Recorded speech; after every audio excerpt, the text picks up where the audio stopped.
Kapan boleh marah?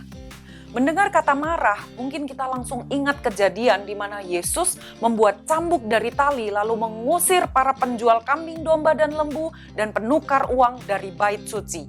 Uang penukaran dihamburkannya ke tanah dan meja-meja mereka dibalikkannya, bisa kita baca di Yohanes pasal 2 ayat 15. Tindakan Yesus yang kelihatannya seperti marah ini sebenarnya hanya imajinasi bayangan kita saja ketika kita sedang membaca kisah ini. Karena Alkitab sama sekali tidak menulis bahwa Yesus sedang marah pada kejadian itu. Saudara boleh cek sendiri, tidak ada kata Yesus marah.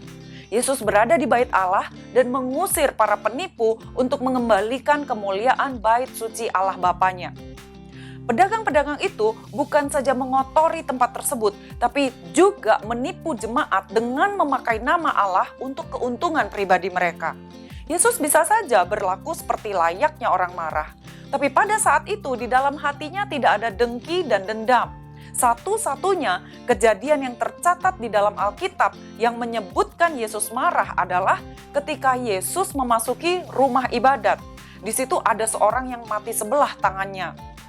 Markus pasal 3 ayat 2 katakan orang-orang Farisi mengamat-ngamati Yesus kalau-kalau ia menyembuhkan orang itu pada hari Sabat supaya mereka dapat mempersalahkan dia.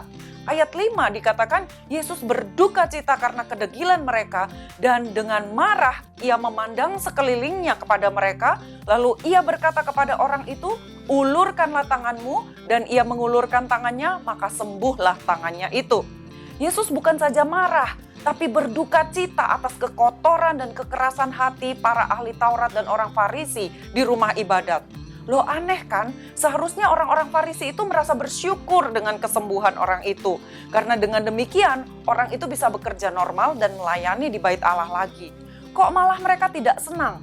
Di dalam terjemahan bahasa Inggris diterangkan, mereka tidak ragu jika Yesus sanggup menyembuhkan orang sakit itu.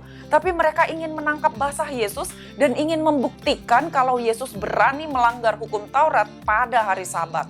Kesembuhan ilahi adalah wujud kasih Yesus. Tapi para ahli Taurat dan orang Farisi lebih mementingkan ketaatan kepada hukum Taurat dan hari Sabat daripada kasih Allah kepada sesama mereka.